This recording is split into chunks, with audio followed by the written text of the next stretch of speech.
ఈరోజు తెలంగాణ రాష్ట్రంలో కాంగ్రెస్ ప్రభుత్వము ఏర్పడిన మొట్టమొదటి రోజుకెళ్ళి కూడా యువకులకి పెద్దపీట వేయాలి, నిరుద్యోగులకి ఒక భరోసాని కల్పించాలి, ఒక ధైర్యాన్ని ఇవ్వాలి. గత 10 ఏళ్లుగా నిర్వహించలేకపోయిన ఎగ్జామ్స్ని టీజీపీఎస్సీ ఏదైతే సంబంధించి జరిగిన అవకతవకలని ఆ సమస్యలన్నింటినీ పరిష్కరిస్తూ రేవంత్ రెడ్డి గారు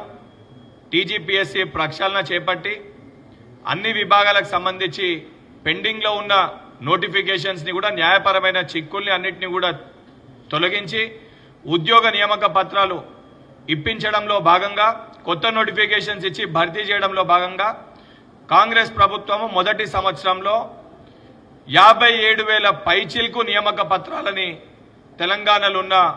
యువకులకి అందించి ఆ కుటుంబానికి ఒక భరోసాని ఒక ధైర్యాన్ని కల్పించిన విషయము మీ అందరికీ తెలిసిందే. కానీ దీన్ని తప్పుడుగా చిత్రీకరించి 10 ఏండ్ల బీఆర్ఎస్ పార్టీ పరిపాలనలో వారు చెయ్యలేంది ఈరోజు కాంగ్రెస్ పార్టీ చేస్తుందని చెప్పి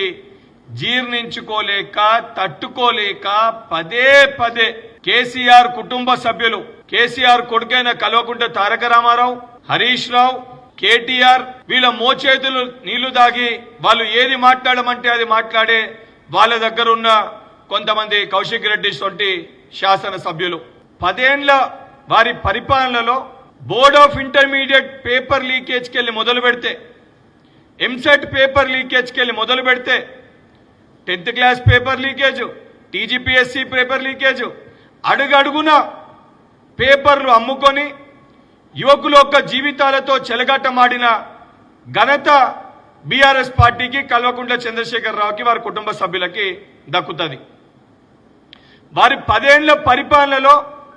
గ్రూప్ 1 పరీక్ష నిర్వహించాలనే ఒక చిత్తశుద్ధి కూడా వాళ్ళకి లేకుండే. తెలంగాణ రాష్ట్రం కోసము యువకులు విద్యార్థులు పెద్ద ఎత్తున పోరాటం చేసింది. మన రాష్ట్రం మనకొస్తే ఉద్యోగాలు వస్తాయి, మన రాష్ట్రంలో ఉన్న ఉద్యోగ అవకాశాలు మాకు వస్తాయి అనే ఒక కోటి ఆశలతోటి తెలంగాణ ఉద్యమం జరిగింది. ఆ ఉద్యమంలో విద్యార్థులని ఆసరాగా చేసుకొని మేము అధికారంలోకి వస్తే సంవత్సరానికి 2 లక్షల ఉద్యోగాలు ఇస్తాము, 10 సంవత్సరాలలో 20 లక్షల ఉద్యోగాలు నింపుతామని ఒక భరోసాని దొంగ మాటలు చెప్పి 2 సార్లు రాష్ట్రానికి ముఖ్యమంత్రి కల్వకుంట్ల చంద్రశేఖర్